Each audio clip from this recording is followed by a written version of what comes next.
ഇനി കഴിഞ്ഞ ദിവസത്തെ വാർത്തകൾ കണ്ടിട്ട് ഭയം തോന്നുന്നുവെങ്കിൽ രണ്ട് കാര്യങ്ങൾ മനസ്സിലാക്കുക. അക്രമം ജനിക്കുന്നത് പരിഹരിക്കപ്പെടാത്ത കോപത്തിൽ നിന്നും ഭയത്തിൽ നിന്നുമാണ്. കുട്ടികളെ കേൾക്കാനും തിരുത്താനും രക്ഷിതാക്കൾ ഇല്ലാത്ത സാഹചര്യങ്ങളിൽ തെറ്റായ സ്വാധീനം കൊണ്ട് അവർ അക്രമാസക്തരാകുന്നു. മദ്യത്തിൻ്റെയോ മയക്കുമരുന്നിൻ്റെയോ മൊബൈലിൻ്റെയോ ആസക്തി ഒരു താൽക്കാലിക രക്ഷപ്പെടലാണ്. ഭയം, വിഷമം, ഒറ്റപ്പെടലും വിരസതയിൽ നിന്നും അർത്ഥവത്തായ ബന്ധങ്ങളുടെ അഭാവവും. അതുകൊണ്ട് രക്ഷിതാക്കളുടെ 5 ഉത്തരവാദിത്തങ്ങൾ ഈ അവസരത്തിൽ ഓർമ്മിപ്പിക്കട്ടെ. നിങ്ങളുടെ കുട്ടിയുടെ ഉറ്റ ചങ്ങാതിയാവുക. അവരെ ശകാരിക്കാനും മാത്രമല്ല, അവരെ തിരുത്താനും നിങ്ങൾ കൂടെ ഉണ്ടാവണം. അവർ മറ്റെവിടെയെങ്കിലും ആശ്വാസം തേടുന്നതിന് മുമ്പ് നിങ്ങളോട് കാര്യങ്ങൾ തുറന്നു പറയട്ടെ.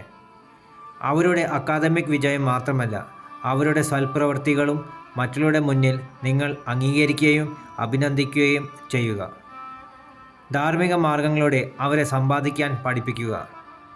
അവരുടെ വൈകാരിക ക്ഷേമത്തെ പരിപോഷിപ്പിക്കുന്ന നല്ല ബന്ധങ്ങൾ കെട്ടിപ്പടുക്കാൻ അവരെ സഹായിക്കുക. അവരുടെ സുഹൃത്തുക്കളെ അറിയുക. അർത്ഥവത്തായ രീതിയിൽ സമൂഹത്തിന് സംഭാവന നൽകി അംഗീകാരം നേടുന്നതിന് അവരെ പ്രോത്സാഹിപ്പിക്കുക. നിങ്ങൾ പരാജയപ്പെടുന്നുവെന്ന് തോന്നിയാൽ വിദഗ്ധ സഹായം തേടാൻ മടിക്കരുത്. കാരണം പല ജീവനുകളും ഇപ്പോൾ നിങ്ങളുടെ കയ്യിലാണ്.